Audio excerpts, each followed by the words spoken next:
Há uma senhora que me pediu versos. Pensa em ti mesma. Acharás melhor poesia, viveza, graça, alegria, doçura e paz.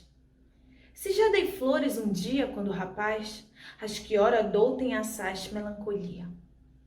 Uma só das horas tuas valem um mês das almas já ressequidas.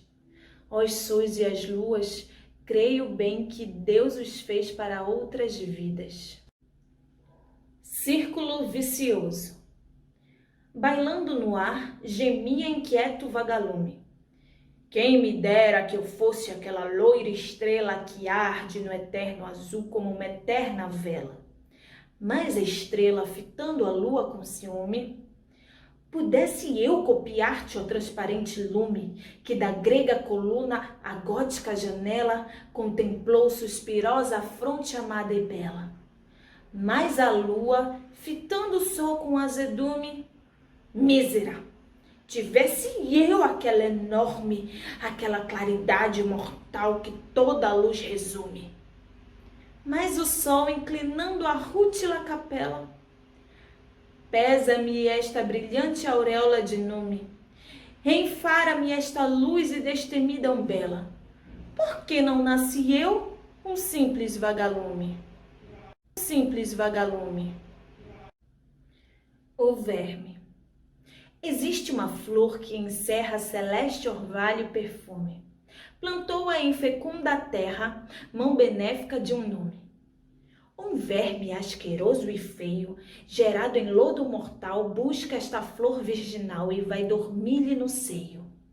Morde, sangra, rasga e mina, suga-lhe a vida e o alento.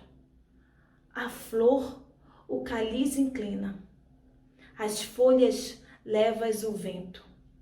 Depois, nem resta o perfume nos ares da solidão. Esta flor é o coração, aquele verme. Os dois horizontes. Dois horizontes fecham nossa vida. Um horizonte, a saudade, do que não há de voltar.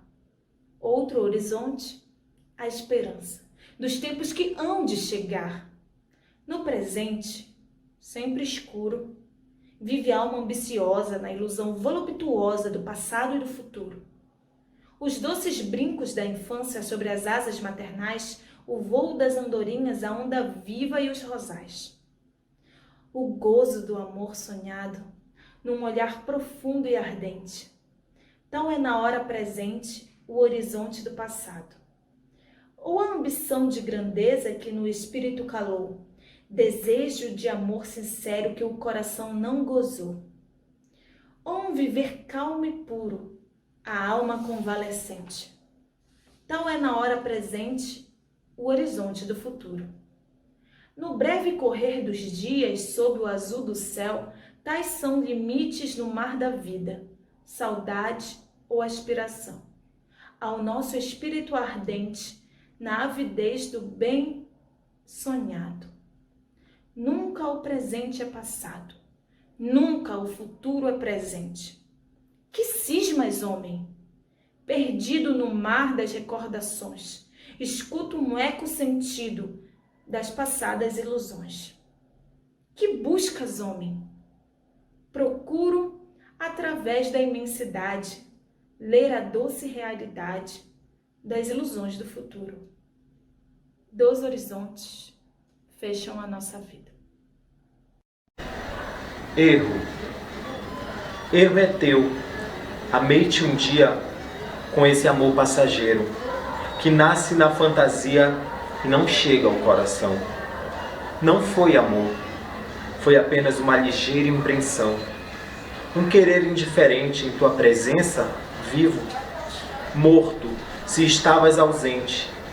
E se ora me vês esquivo, se como outrora não me vês, meus incensos de poeta, e eu queimar aos teus pés, é que, como uma obra de um dia, passou-me essa fantasia. Para eu amar-te, devias outra ser e não como eras. Tuas frívolas quimeras, teu vão amor de ti mesma, essa pêndula gelada que chamavas coração eram bem fracos liames, para que a alma enamorada me conseguissem prender. Foram bordados tentames, saiu contra ti o azar, e embora pouca perdestes a glória de me arrastar ao teu carro, vãs quimeras. Para eu amar-te devias, outra ser não como eras.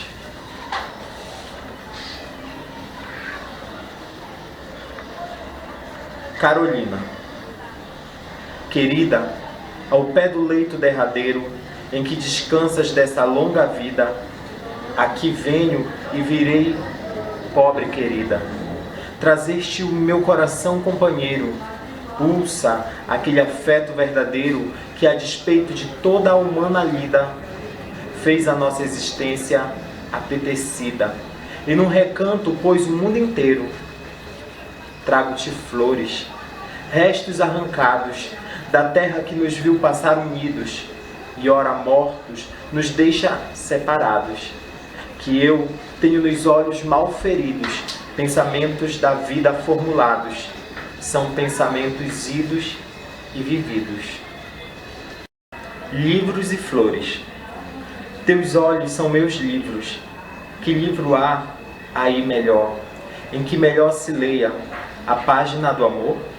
Flores me são teus lábios, onde há a mais bela flor, em que melhor se beba o bálsamo do amor. No alto. O poeta chegará ao alto da montanha, e quando ia a descer a vertente do oeste, viu uma coisa estranha, uma figura má. Então, envolvendo o olhar ao subtil, ao celeste, ao gracioso Ariel, que de baixo o acompanha, num tom medroso e agreste, pergunta o que será. Como se perde no ar um som festivo e doce, ou bem como se fosse um pensamento vão. Ariel se desfez sem lhe dar mais resposta. Para descer a encosta, o outro lhe deu a mão.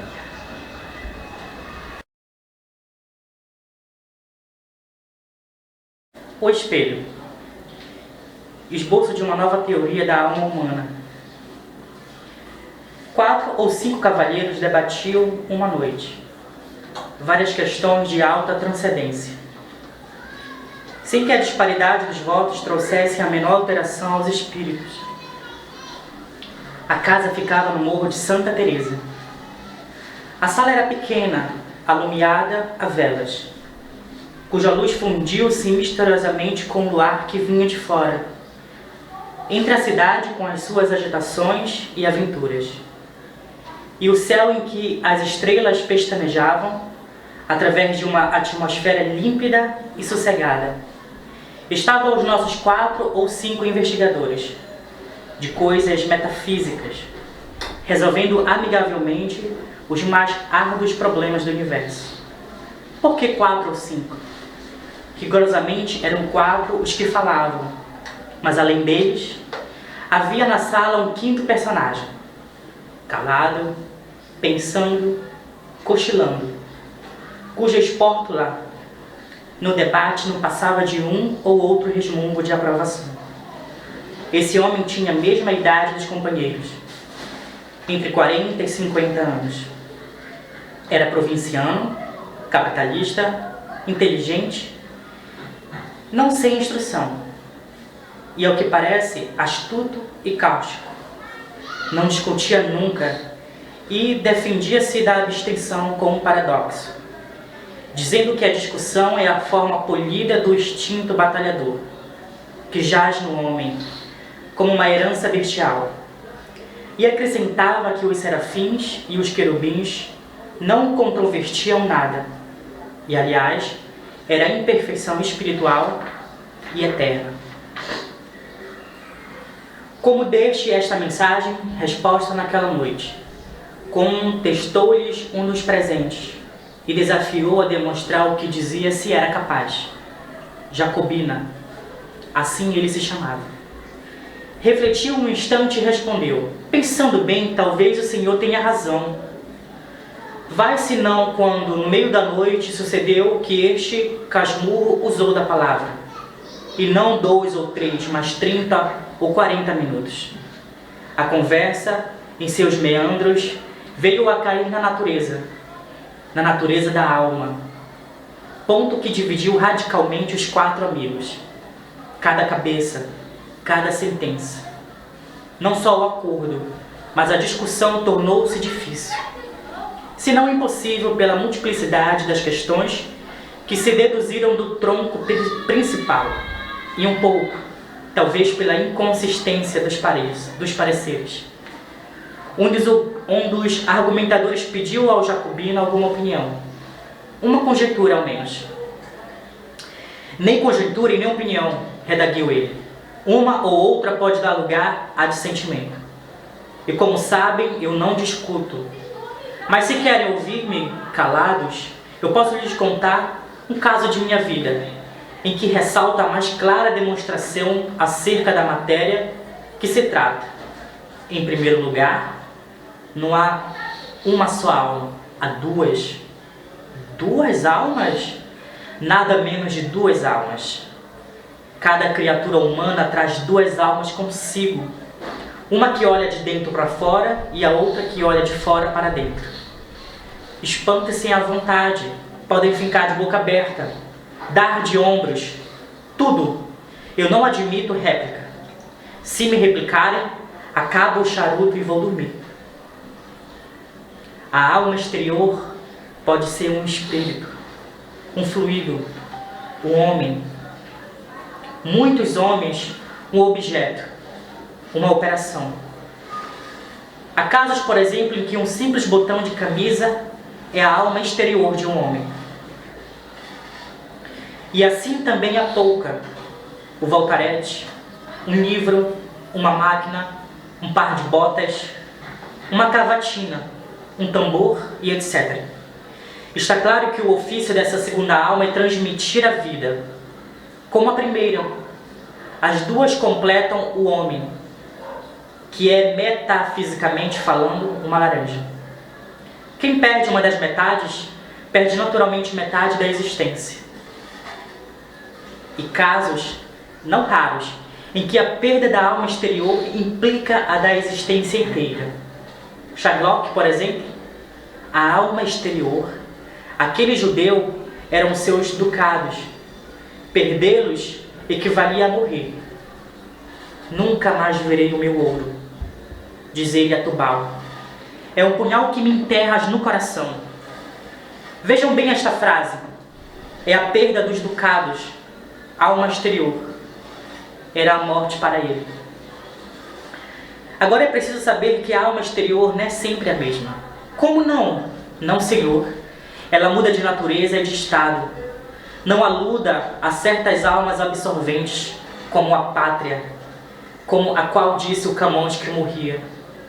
E o poder que foi a alma exterior de César e de Crowell. São almas enérgicas e exclusivas, mas há outras, embora enérgicas, de natureza nodável.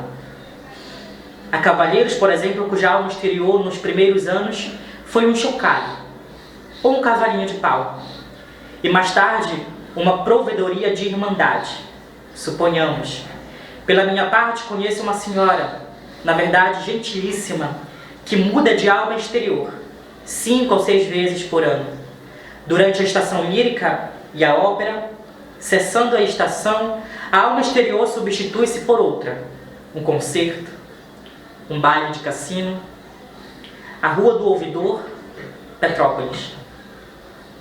Perdão, essa senhora quem é?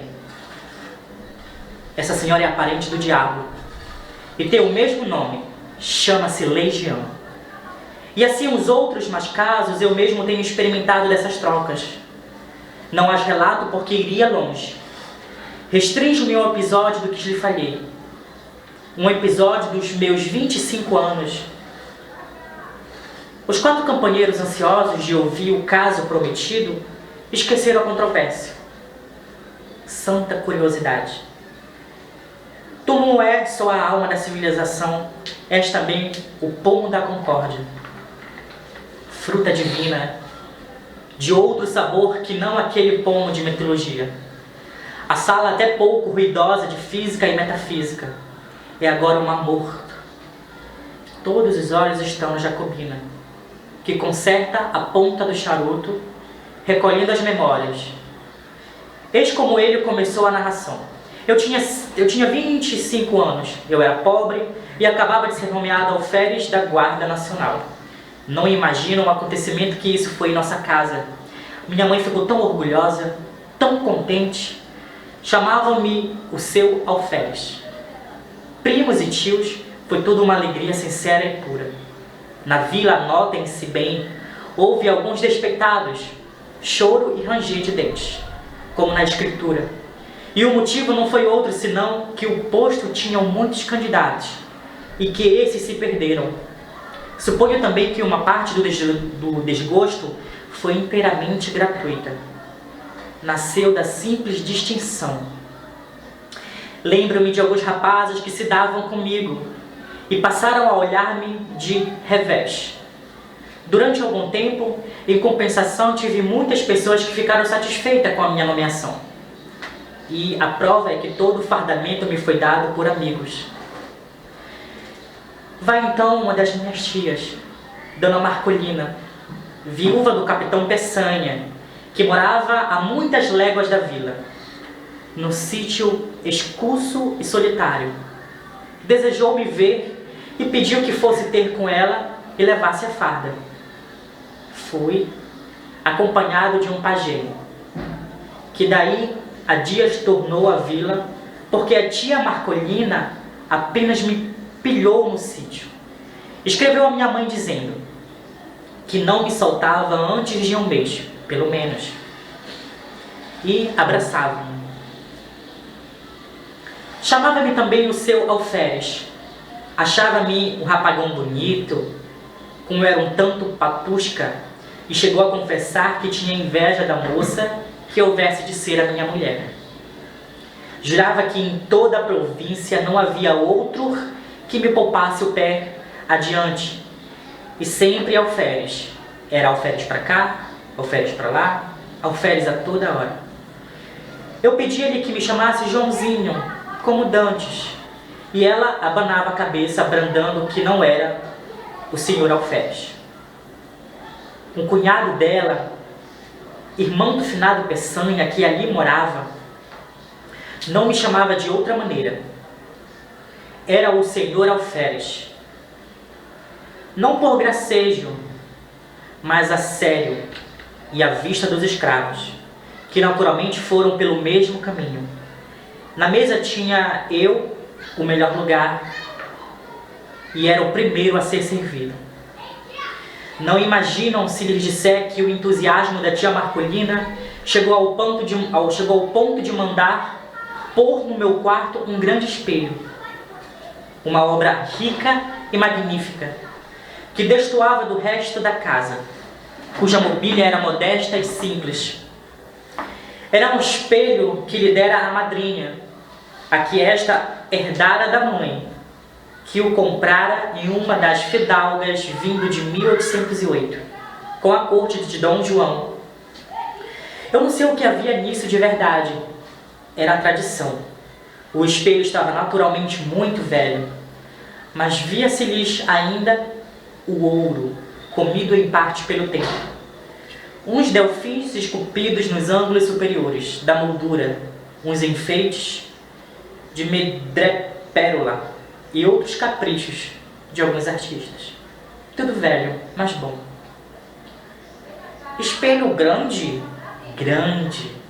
Foi, como digo, uma enorme fineza, porque o espelho estava na sala. Era a melhor peça da casa.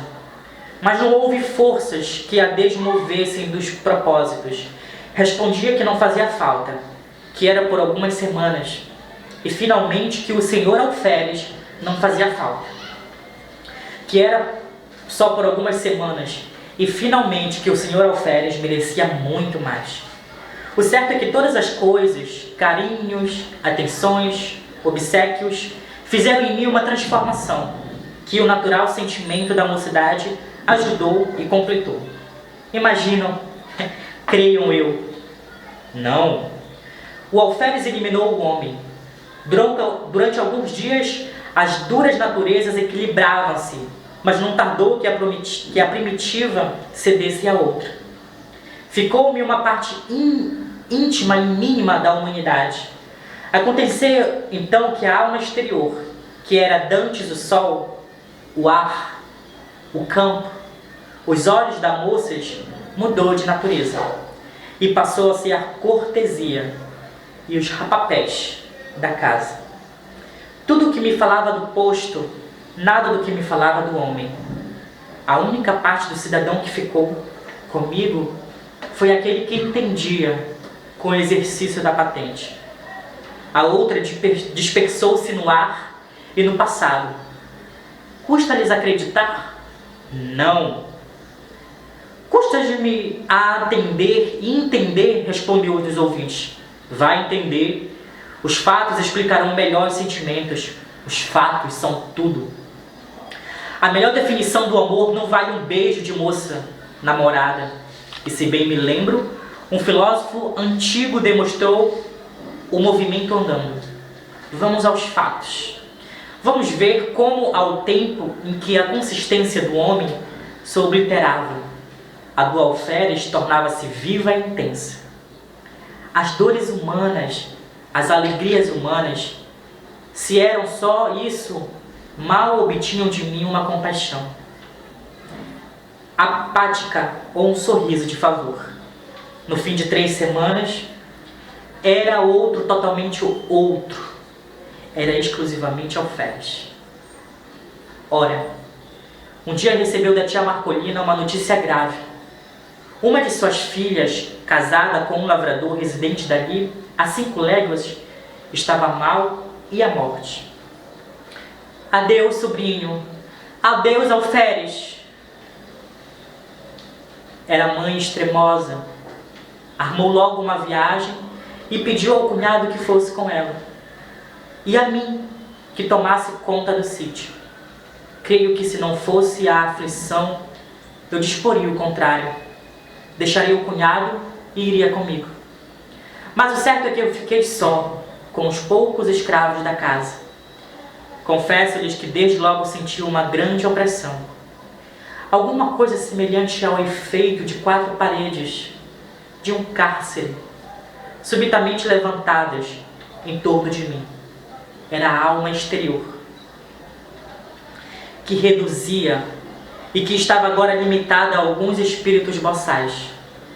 O alferes continuava a dormir-me, embora a vida fosse menos intensa e a consciência mais débil. Os escravos punham uma nota de humildade nas suas cortesias, que de certa maneira compensava a afeição dos parentes e a intimidade doméstica interrompida. Eu notei mesmo que naquela noite que eles redobravam de respeito, de alegria e de protestos. Nho alferes, de minuto a minuto. Nho alferes é muito bonito. Nho alferes há de ser coronel. Nho alferes há de casar com moça bonita. Filha de general.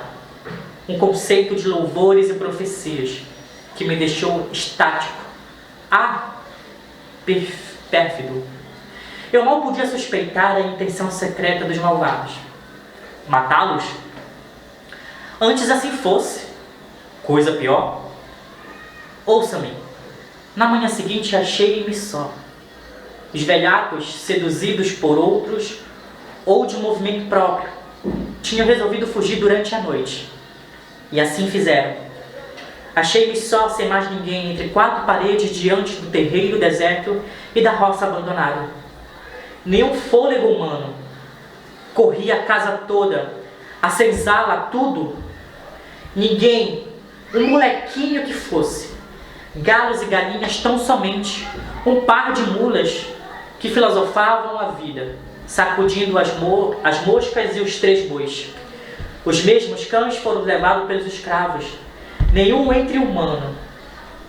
Parecia-lhes que isto era melhor do que ter morrido, era pior. Não por medo, eu juro-lhes que não tinha medo.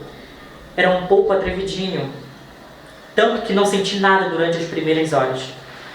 Fiquei triste por causa do dano causado à tia Marcolina. Fiquei também um pouco perplexo, não sabendo se devia ir ter com ela para lhe dar a triste notícia ou ficar tomando conta da casa. Adotei o seguinte alvitre: para não desamparar a casa, e porque se a minha prima enferma estava mal, eu ia somente aumentar a dor de minha mãe, sem remédio nenhum. Finalmente esperei que o irmão do tio Peçanha voltasse daquele dia ou no outro, visto que se tinha saído havia 36 horas. Mas a manhã passou sem vestígio dele. À tarde eu comecei a sentir a sensação como de uma pessoa que houvesse perdido toda a ação nervosa e não tivesse consciência da ação muscular. O irmão do tio Peçanha não voltou nesse dia, nem outro e nem toda aquela semana. A minha solidão tomou proporções enormes. Nunca os dias foram corrompidos. Nunca os dias foram compridos. Nunca o sol abraçou a terra com uma obstinação mais cansativa. As horas batiam de século a século. O velho relógio da sala, cuja pêndula tic-tac, tic-tac, feriam-me a alma interior, como um piparote contínuo da eternidade. Quando, muitos anos depois, li uma poesia americana, creio que de Longfellow, e topei este famoso estribilho: Never, forever, forever, never. Confesso-lhes que tive um calafrio e recordei naquele dia os medônios. Era justamente assim que fazia o relógio da tia Marcolina: Never, forever, forever, never. Não eram golpes de pêndula, era um diálogo do abismo, um cochicho do nada. E então de noite, não que a noite fosse mais silenciosa, o silêncio era o mesmo que de dia, mas a noite era a sombra, era a solidão ainda mais estreita ou mais larga. Tic-tac, tic-tac. Ninguém nas salas, na varanda, nos corredores, no terreiro, ninguém em parte nenhuma. Riem-se. Sim, parece que tinha um pouco de medo. Oh, fora bom se eu pudesse ter medo. Eu viveria. Mas o característico daquela situação é que eu nem sequer podia ter medo. Isto é, medo vulgarmente entendido. Tinha uma que eu nem sequer podia ter medo, isto é, uma sensação inexplicável. Era como um defunto andando, um sonâmbulo, um boneco mecânico. Dormindo era uma outra coisa. O sono dava-me alívio, não pela razão como de ser o irmão da morte, mas por outra. Acho que posso explicar assim esse fenômeno. O sono eliminando a necessidade de uma alma exterior. Deixava atuar a alma interior. Nos sonhos fardava-me orgulhosamente, no meio da família e dos amigos que me elogiavam o garbo, que me chamavam de alferes. Vinha um amigo de nossa casa e prometia o posto de tenente, outro de capitão, outro de major, e tudo isso fazia-me viver. Mas quando acordava, de dia, claro, esvaía-se como um sono a consciência do meu ser novo e único, porque a alma interior perdia a ação exclusiva e ficava dependente da outra, que teimava em não tornar. Não tornava.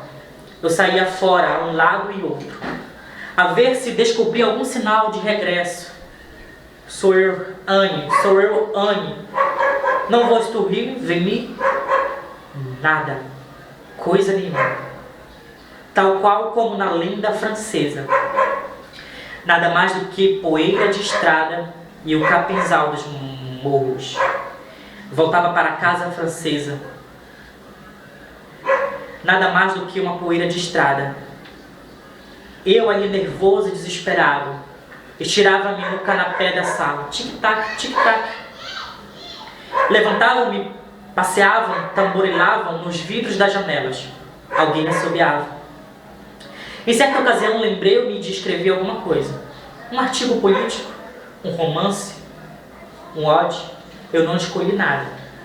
Definitivamente, sentei-me e tracei no papel algumas palavras, em frases soltas para intercalar no estilo. Mas o estilo, como tia Marcolina, deixava-se estar. Sou eu, coisa nenhuma. Quando muito via negrejar e tinha o alvergé no papel. Mas não comia? Comia mal. Frutas, farinhas, conservas, algumas raízes tostadas ao fogo, mas suportaria tudo alegremente, se não fora a terrível situação moral em que me achava.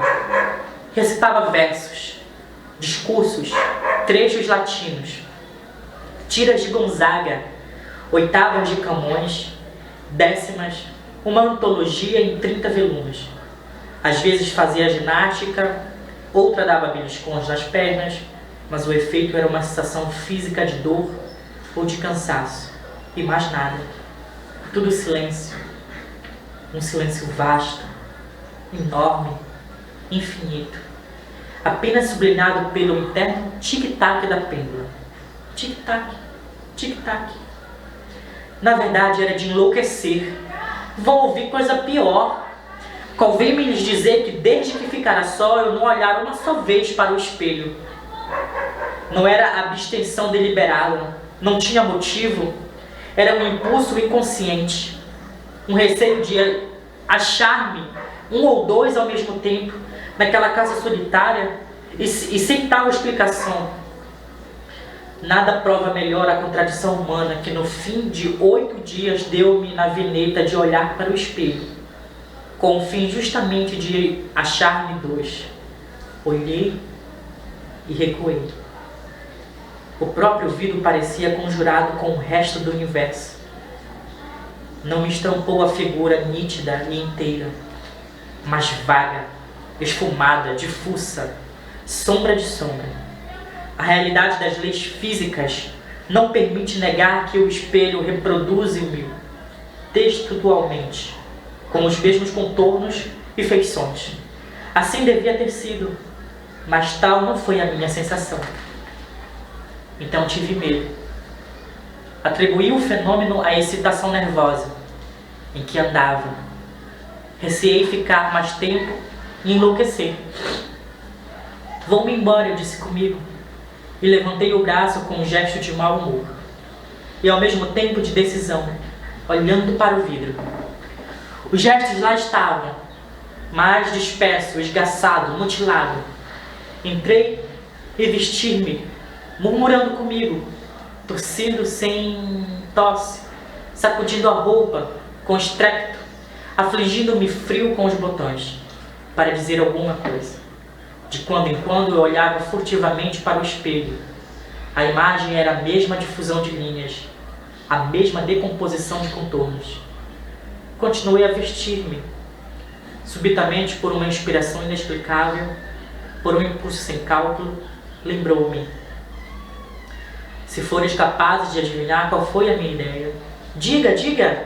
Eu estava a olhar para o vidro com uma persistência desesperada, contemplando as próprias feições derramadas e inacabadas, uma nuvem de linhas soltas, informes. Quando eu tive o pensamento, não são capazes de adivinhar. Mas diga, diga! Lembrei-me de vestir a farda de alferes. Vesti, aprontei-me todo.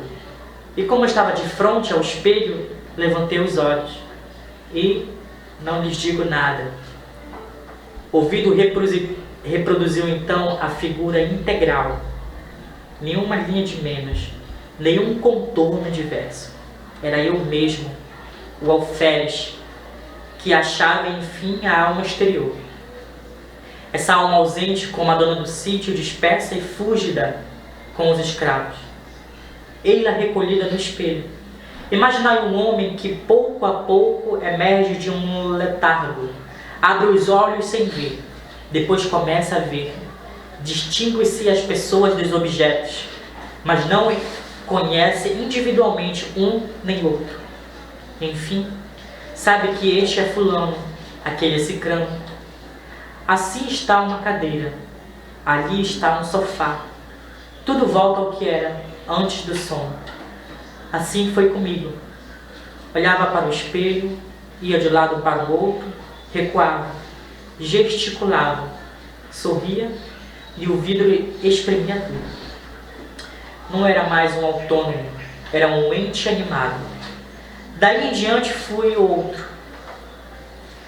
Cada dia, a uma certa hora, vestia-me de alferes e sentava-me diante do espelho, lendo, olhando, meditando, no fim de 2 ou 3 horas. Despia-me outra vez. Com este regime pude atravessar mais 6 dias de solidão sem um sentir. Quando os outros voltaram a si, o narrador tinha esquecido as escadas. Fim.